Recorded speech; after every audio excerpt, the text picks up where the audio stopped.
A very good afternoon, Sunil sir. Thank you for making time for this interview for this platform called Creativity Roots. Thank you for having me here. Good afternoon to you. Sunil sir, I think I'll get started from the word go. You have worked with behemoth of organizations and now you're leading a venture of your own. You've worked with Balaji, you've worked with Bennett and Coleman and Sony. And there is a perceived notion in the corporate world that somehow media and entertainment is considered to be a creative field. What's your take on creativity? What does creativity mean to you, not only from a media standpoint, but generally? So, creativity is not about media or entertainment. A scientist is equally creative because they find the unusual combination that works. And to me, creativity is just about representing any known insight, any observation, or any fact in a fashion it's not been seen before. So, it could be anything. It could be a road sign. It could be a histrionic performance by a person. It could be food cooked in a different way using different kinds of material. It could be a piece of communication. So this linkage that creativity has with communication actually is the lowest form of creativity. Okay, a higher order of creativity is when people find innovative solutions. I mean, I would consider Einstein to be creative, right? While he's a mathematician and a scientist, Leonardo da Vinci would be creative. Look what he did with the Sistine Chapel. And he's a scientist and a mathematician and able to understand and express himself in the language of chemistry. So creativity is about finding that unusual way of looking at usual things. I like that. Unusual way of looking at usual things. Sunil, I want to know from you, how did you go about discovering your own creativity and figuring out that you want to do something in the space in which you operate? Were there any telltale signs which give you an idea that this is the space I want to operate in, or was it led by iterations and experiments?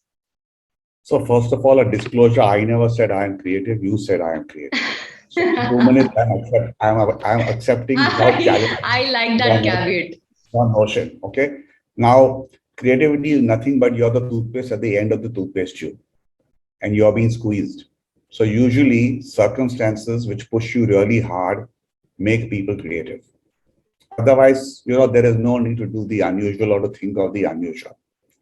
If you look at what is commonly considered or perceived to be very creative people, it really comes out from the fact that there have always been unusual circumstances, which is why I say it is just an expression, an unusual expression of what is an usual observation, right? If you look at Mumbai city, we have traffic lights.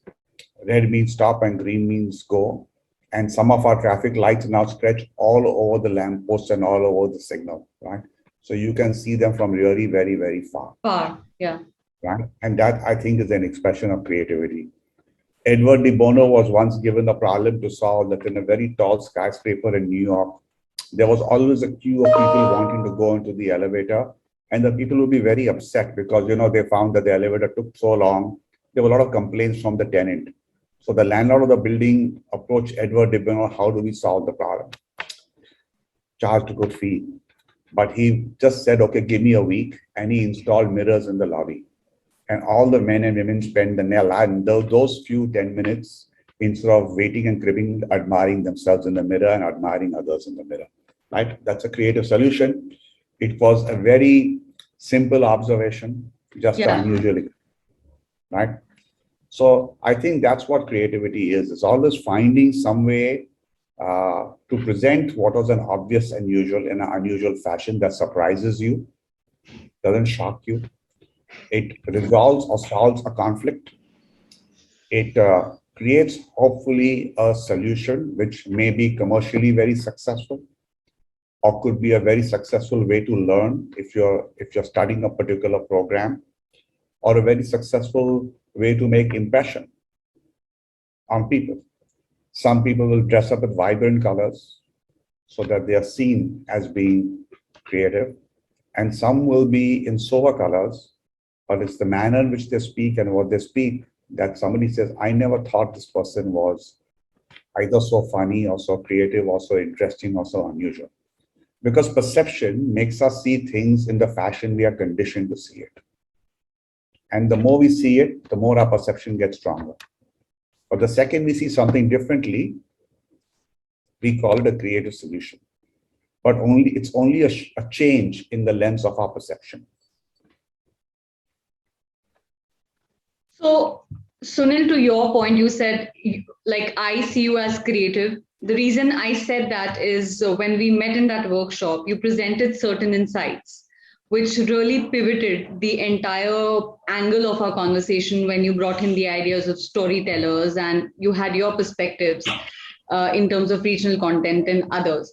So, I want to know from you that in your journey, what are those different things that you have done over the years where it was considered that you're almost challenging the status quo, but then it was considered to be a creative or an ingenious thing? Do you have any anecdote from your own experience, from your own life? Yeah, so there are many ways, to do that.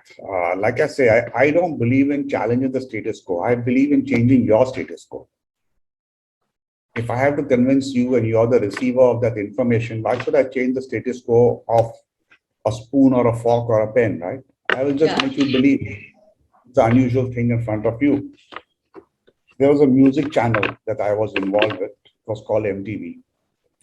And it was seen as playing a lot of American content with limited Indian content.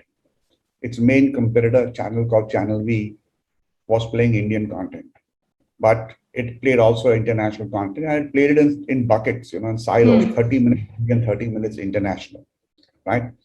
The thing we had with MTV was not about getting the music right. That was pretty obvious. Anyone could have done that. But that would have not been breakthrough. The thing was, in Bombay, you get Bhelpuri, right? You mix it up. So how do you mix up the kind of music people like? So it's not about mixing up Beavis and Butthead and hard and heavy metal. It's about mixing up nice pop. In those days, could have been Michael Jackson, could have been ABBA, could have been could be Bee Gees, could be anybody, right? And Hindi music wasn't so well shot as it is today, right? Indian artists were popular, right? And Alisha Chennai, Daler Mendi, Lucky Ali. It's about mixing all of this, and we use a very simple phrase. It was called enjoy. The previous line was, "Do you get it?" Okay, which was an American line that was used. Nobody got it. Yeah. And it was as simple, and it was packaged with content and with anchors and VJs who are Indian and who are very well-known personalities, from a Cyrus Brocha to a Minnie Mathur to a Malaika to the late Nafisa Joseph. So it was captured all of that urban Indian ethos, but packaged differently, made people perceive MTV differently. A lot of the people who like the hard rock, the heavy metal, abused and cursed. But that was a small number. And all you tell them, that's fine. You get your slot at 11 in the night. The rest of the country, which is a much bigger number, needs to get what it has to get. Right? Yeah. So it was a mixture of data, a mixture of understanding music. It was a mix of getting the right people, speaking the right tone of voice and language, and making people see MTV differently under the theme of MTV Enjoy. But this is a simple example. That was a unique position for MTV to have. It was highly critiqued in the MTV world because, it was all about music and all about in your face and very attitudinal. But we took a more universal appeal approach because we had to build the audience numbers, otherwise get no advertising business. We had to make clients feel comfortable so that they found the environment interesting. And then you build some unusual spiky programs, which you knew would be small and niche, but it fitted well in the overall thing, right? Even the most wonderful garden will have a cactus plant in it. Yeah. But within the bed of cactus plants, you won't go and plant roses, right? So you need to see the larger context, the larger texture when you look at creativity, right? A newspaper is printed usually in black and white. Largely, there could be some color elements in it. You expect some text, you expect some pictures in it, right? Because that's the notion of it. But it's the manner in which the content is written differently that people choose brand A versus brand B versus brand C. Right? So I think creativity, if you look at what has happened in the video market today, OTT may be going to only a part of the audiences. People like to see television because they like the predictability of that, right? But perhaps people like you like different forms of storytelling. So now there exists a form to creatively target you. Brands are doing the same thing, right? Brands are targeting people using data, aligning it with their demographics and their commercial objectives, and building it in a creative fashion. Now, I think on last night's space exploration Hmm. that was organized by Mr. Jeff Bezos of William Shatner from Star Trek. A 90-year-old gentleman woke up to space for 11 minutes. What does it do? It makes billions of people around the world realize that it is possible to go to space, right? It's no more fictional. So it's not a science experiment alone. It's now a social experiment. So I think that was a very creative thing he did. So while Elon Musk may have flown more people, may have gone up higher, Richard Branson was the first. But I Yes. think Amazon used an icon, right? Nobody has met the character from Star Trek. That's a fictional character. But all the news media around the world carried this. Hmm. And I think that's a creative way of establishing your supremacy. So whether it's in leadership, whether it's in media, whether it's in storytelling, whether it's in business, there are always creative ways to do things. If Geo had not taken the price of telephony down, we wouldn't have three-fourths of the country using a mobile phone today. Now, would you call Mr. Mukesh Ambani creative? Usually not, but I would, because I think he applied a creative solution to a business problem. Because he knew if he gets the country digital, a lot of other products and services will gravitate towards that, Yeah. right? So I'm just saying this to you as an example that creativity is not about communication. It's about really shifting the perception bar.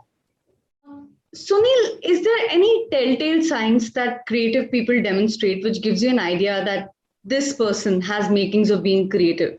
Are there any particular signs, indications that give you a feeling? I'm sure you've worked with multiple teams, and do you have a way of seizing someone's creative acumen? Oh, yeah. So I think the most creative people have one simple belief that God is in the details and atheists aren't allowed. Because they will look for that. See, you have to understand, it's like judo. You need to make one simple move to throw 100-kilo person over your head and onto the floor. Hmm. You need to find that one small point in which you move this. And creative people will always look for details, that small insight, that small nugget that touches the heart or the mind or the palate of taste and sense and smell, right? Which changes things around. So creative people are usually very detailed people. They may have a cluttered room. Like I have a very cluttered room, but I know exactly what is where in a way of speaking, right? There are people and I'm highly organized with many other things. So there are no rules like this. I just think that it's about knowing the details, being obsessed by them, and then knowing which one to push. Creative people will also very often have a very high level of emotional energy.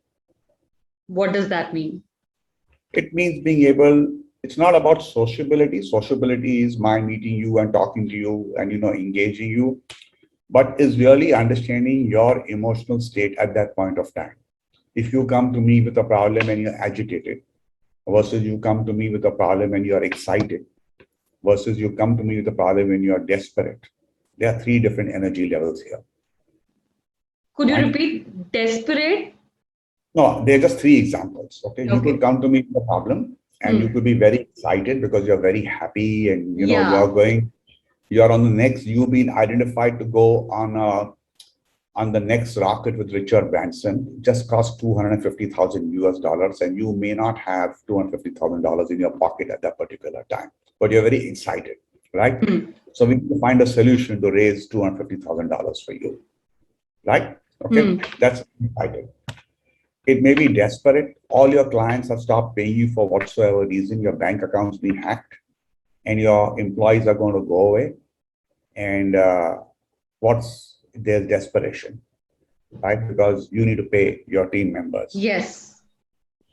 You could be depressed because you lost somebody close and you have to have major pitch coming up tomorrow and your mind is not working. So it's Got it. finding that emotional energy of that person and connecting with that energy, because every problem has a solution. When you solve it, the new problem starts, right? Because problems and solutions will work in a parallel of infiniteness. All problems go this way, all solutions go this way, and they continue to be like that. Because the second you crisscross them, it becomes a new problem and a new solution. So we must understand that the emotional energy of a situation is very important, not just the person, it's also the emotional. So I explained to you your emotional energy and the energy of the situation. So you gave me one example which of a 4-letter word which began with L. We won't go there. But desperation is knowing your resources are limited and your ambitions are endless. So if you are desperate to go into space because that's your fantasy and that's what you want to do, your ambition is endless, but you may not have $250,000. And I don't mean that, I'm just taking an example, right? You may be having 2.5 billion with you right now, but you may not be having that in this situation. Yeah. How do you work with that person's energy so they don't lose their motivation? See, in any creative relationship, in any creative problem solution, it's about how do you go that journey? How do you walk down that journey? So if I know your energy level, I know how much energy you have. Because creative people also have a lot of stamina. They're all marathoners. They can do what they are doing endlessly for a number of years. A person who does graphics never gets tired. A person who does animation never gets tired. A person who sings never gets tired of singing. Because they also know they have to practice that same rag, that same style, the same thing, right? And their mind is thinking of all those details. Where did I slip up? What did I do wrong?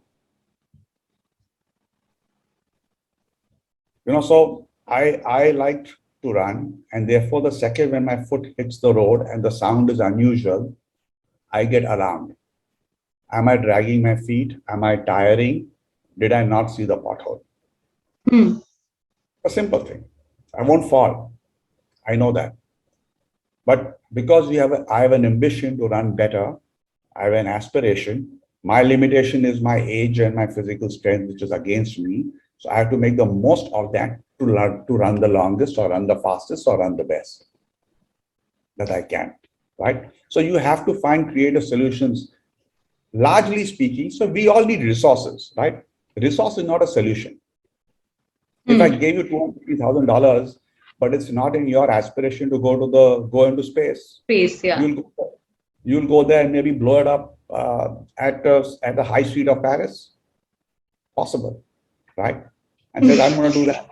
That's fine. There's nothing wrong with that. Yeah. There's nothing wrong with that, right? So you need to have that aspiration, which is why you need desperation. Desperation and aspiration are like this.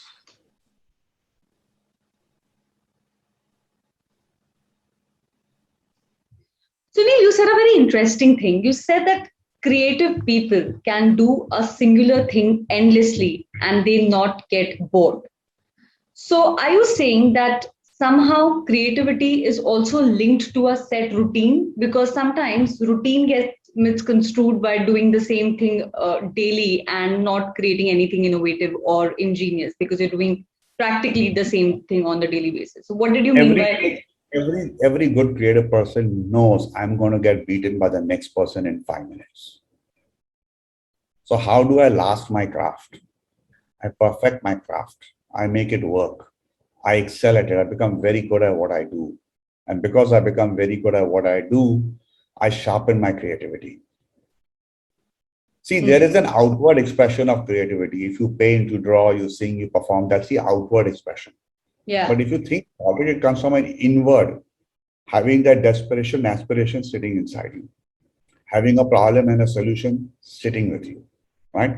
Understanding the details and importantly, having the emotional energy to solve issues. And then you need imagination. Imagination can take you anywhere. It can also get you wrong. Why is that? You and I could imagine very different ways of doing this conversation. We could shut all our videos. I could change my voice. You could change your voice, and we could get people to guess who's talking to whom. We didn't do that, right? We took the obvious perception, and because I'm at home, my back of my window is not going to look very attractive. It is what it is. So change the scene, right? Allowing you to be distracted or your listeners to be distracted or imagination. I think imagination is very good, but you need to understand it needs to be productive.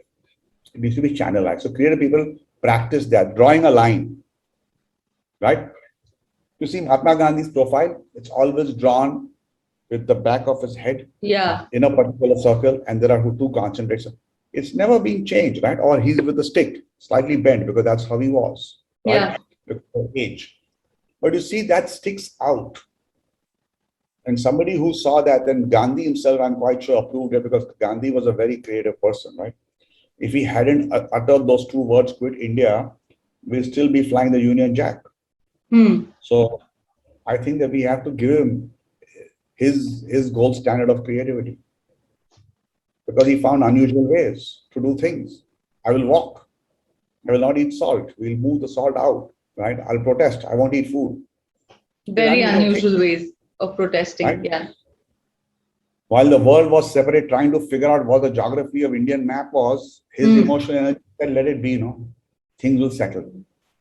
Which is why the country got divided the way it did. And I think that's fine. You can't change history, right? Because it's already happened. You can only learn to live with it and learn to adapt. Sunil, I have two questions for you. Considering you come from the media and entertainment industry, you have seen artists, actors, singers, voiceover artists who come with a certain degree of creativity. But whenever I have heard you speak, you also bring a lot of data. And everything you speak is backed by data. For example, YouTube having more subscribers than Netflix. The day you had stated this fact, it blew me away, because I always thought that Netflix is leading the pack. So there are two sets. One are these people from creative pursuits, and one are these people in the media and entertainment industry who are working at the back end. So how does the creativity of these set of people, who are the artists and virtuosos, differ from these people who are at the back end making things happen? What's the central differences that you see? They are both sets are creative and data driven. Let me explain why. Okay. And when a musician creates an orchestra and a composition, he's playing with different musical notes. His data is the streaming sound of those various notes and the people who are creating them. A drummer, a tabla player, a sitar, a piano, and many other instruments, right, which are playing there. They have a role. It is structured. The music is written in such a way that the tal will go in this way and not in any other way, right? So if there is data of that sound, there is data and logic and knowledge of that music, which is then finding a creative expression. When a data person looking at data, it's not data. Numbers are numbers. It's a stream of numbers. We look for patterns. We look for coincidences. We look for disruption. How do you make this bounce and jump? What looks different about it, right? And like I keep telling that creative people are data driven. They are detail driven. They have high emotional energy. Data people are detail driven. They have high emotional energy. They will come to conclusions, and they will always find a creative solution to that conclusion by looking at numbers. It is just two ways of looking at the same plane. It's one plane. Remember, the earth is round. The second you go out, and that's what William Shatner said last night, right? I've never seen the earth look so blue, because it's largely water. So you have to look at things in a fashion to say, there is no either or solution. Time teaches us only one thing, that every solution you thought of is right. And every solution you're going to recommend tomorrow is wrong, because it's going to get proven day after. Right? So it's relativity, right? We live in a life of relativity. Today is a particular day that we are talking, and the next conversation you have with somebody else could pour water over everything I have said. And that's also fine. I like the possibilities that you just outlined. Sunil, in your own view, in your own eyes, what do you think has kept you relevant over all these years?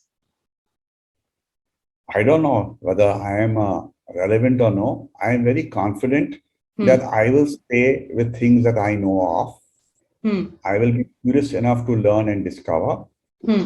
but I don't make claims of knowing anything specific. I have never made a claim of knowing anything specific. I believe in the power of human experiences, and I focus on that. So, what are the problems that you want aspire to solve going forward? And also, Sunil, we'd love to hear some of your experiences of some problems that you have solved in the past. I think that will give people a great perspective of who you are. That's really not important. Okay. But Believe I you think me, I it think is. what I spoke to you about MTV was repositioning of MTV, Hmm. right?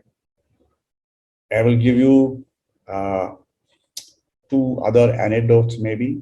I'll keep it in the Yes. context of media in general Yes. because that is some part of the theme that you have evolved. So in uh, in 2001, after the launch of KBC, there was a full K series of shows created by Star, right? And they went on to become extremely successful. Hmm. Z used to be the number one channel, Sony used to be number two, so on and so forth. And then suddenly Star was number one, and by far. It was 10 times bigger than Sony, and it was 10 times bigger, it was 20 times bigger than Z. Okay, so you have to understand the relative strength it had is huge. And everything that both these networks did to make headway failed. Because people had got used to the canvas of very good looking homes, everybody overdressed, uh, a certain kind of drama and a certain kind of language, a certain kind of strong, maybe rerouting of Indian culture in the modern context. Hmm. And that became extremely successful. Hmm. So by doing more of that, you're not going to be successful. In a pastry shop, if you innovate on the pastry, you're not going to be successful. Right? You got to innovate and present the pastry elsewhere. So the idea of doing a Latin American show, which was called Here Comes Betty, the ugly one, Yo Soy Betty La Fe, for which we had found one English translation, a Spanish translation, which was, I think, 700 or 800 pages thick, of this person who had written all about Betty and had written why it was a good show and the narration of the show. It had gone around the circuit, it had gone to Star, it had gone to Z, it had gone to Sahara, it had gone to many channels and not got picked up. We reinterpreted it as Jessie Koi Nahi. Hmm. Nobody liked Ridhima. Okay, Ridhima was pretty, Jessie was not pretty. Not in the obvious sense. They had thick glasses, very orthodoxly dressed, very conservative. Attitude was not confident or diffident. And that show, because it was so different from the canvas of what was going on, but so relevant, was the aspiration of the struggling Indian woman Hmm. who was being constantly told, you must have long hair, look beautiful, look fair, the usual stereotypical imagery, right? And here was an intelligent persona who was chasing her aspirations, who was living with her dilemmas, who was solving problems, who had great emotional energy. She was a creative person, right? That's the point I made about creativity. And Jussie went and penetrated, and it became the number one show of its time when Yeah. Star had 45 of the top 50 shows, right? So I think it's about finding what is relevant to people at that point of time and how do you present it differently. Everybody was trying the same trick and trying to do it better. That was not going to work, Yeah. you know. So I think that's one expression that I think is important. There are many more that one can talk of, but I think what is important to understand is it must solve a business problem. Hmm. In the case of Sony, it solved the business problem. Sony's overall viewership went up, revenues went up, and the channel had the confidence to reinvest in itself. I'll give you another media example. When we launched Times Now, we had both Bennett Coleman and Reuters as investors, and the idea, the orientation was to do news and business together, which was, in my view, a very unusual mix. Came with risk, but we tried it and we fell flat on our face. Now, the trick of falling flat on your face is that you have to stand up and fight again. You can't give up, right? So, and there was NDTV, which was the Rockstar channel, but which had just been tipped off by CNN 18, run by Rajdeep. We had a editor and an anchor who was relatively unknown in those days, young gentleman, Arnab Goswami. If Arnab presented himself the way he was never going to actually make it because it'll get washed out. So our consumer insight work showed that there are people who watch news are those who sit on the chair and they are always against whatever the news channel is saying. They have their own opinion and they are always senior, older people. So from that, we came to the narrative of the angry man. So if you see his early persona, he's always been the angry man. People used to hate it. How can he keep shouting like this? And I used to send batteries to people's houses saying, change your remote, because why don't you switch the channel off? Why do you watch every day and complain to me? Right? You love it. Everybody likes the angry young man. You can't take on the institution, so you take it out through media. And Arnab has innovated a lot over that. And now he's gone down a different stream, which is fine. But that was the success of Times Now. It was ability to spot who is the consumer and what is going to work for the consumer. It was never about the editorial product because news is news, right? You can say it in 15 different ways, but it's really getting the essence of your consumer. It was a detailed work done and spotting that unusualness, right? And focusing on that, which to me is what creativity is all about. You have been mentioning and dwelling a lot on data, Sunil, and you said creativity should solve a business problem. It's driven by data. So is it a safe assumption to make that whatever suggestions creative people made, it starts or it emanates from an observation, but it is backed by data at some point, which makes it a compelling business case? It may not always be backed by data, right? Because you are looking for a leap of faith. Yeah. The leap of faith comes from three parts. One is intuition, what we call gut. And intuition comes from experience. Not necessarily years of experience, but the combination of experience. It comes from gumption, which is courage, right? And the ability to have that courage to jump over there. And very often it is marrying those two. So they can be creative solutions which may not have data on it. There's no data means empirical evidence sometimes, okay? Yes. But there may not be an empirical evidence, but you can look and you can find data that actually works. You can look at solutions which you say there's a different way to present this.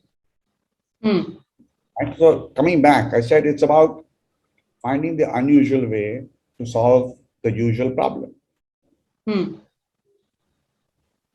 Right? So it's always that way, right? Look at the hair care market.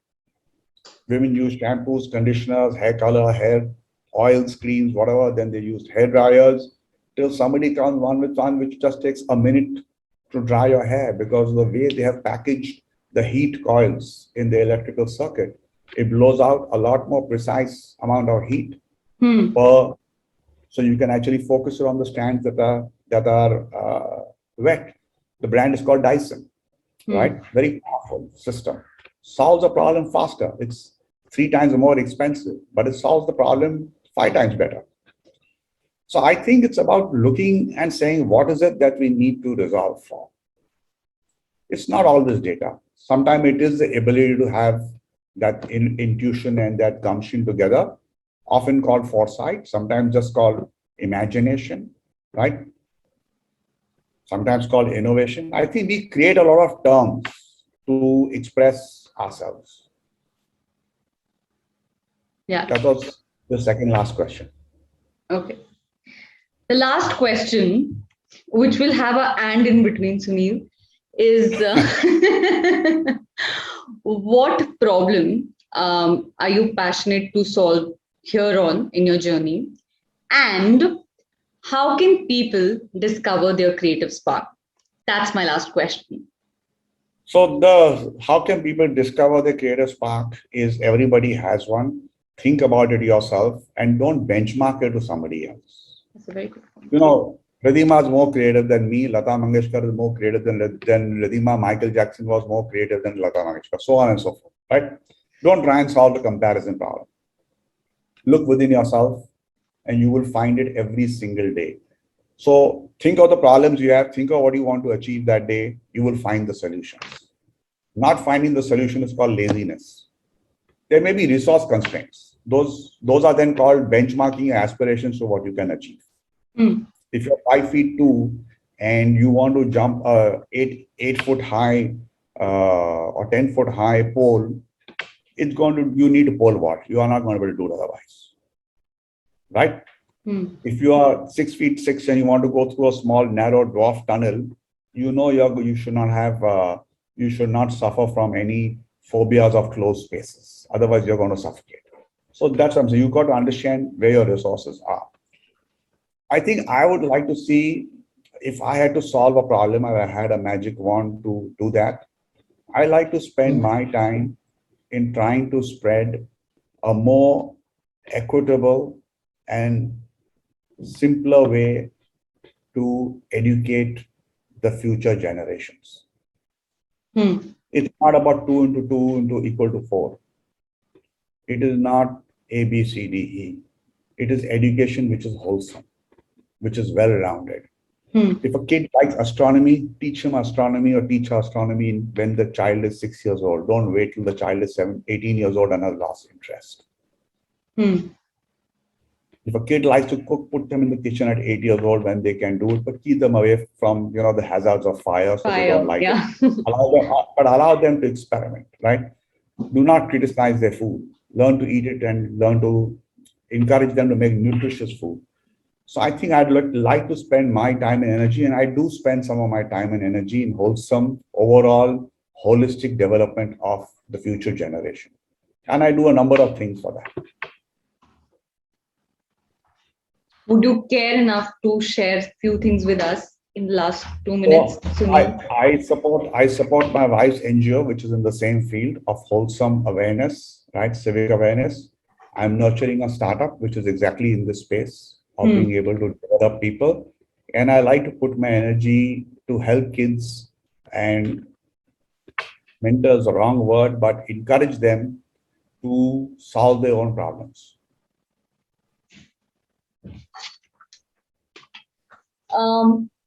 As we wrap up the show, I think I'm going away with like lots and lots of takeaways. But the thing that really stood for me is that creative people are at the intersection of knowing that there is God in details and having that emotional energy.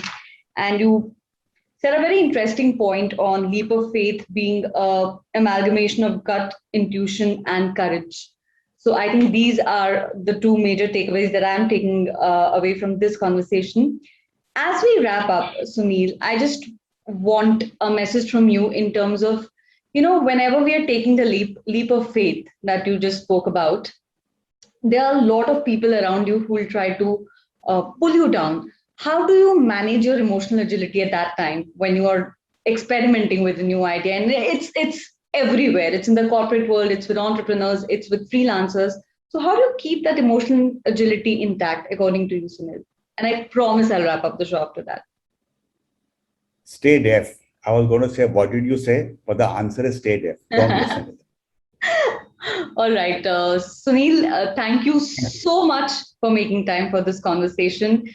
I think you're a walking library of so many anecdotes, so many stories, and it's always fun listening to you. And I think some of the case studies, some of the anecdotes that you mentioned, I'm going to be using in my training programs with all due credit and mention of your name. So thank you so much for making time for us. Thank you, Sunil. Thanks so much for having me. Bye. Have a good day.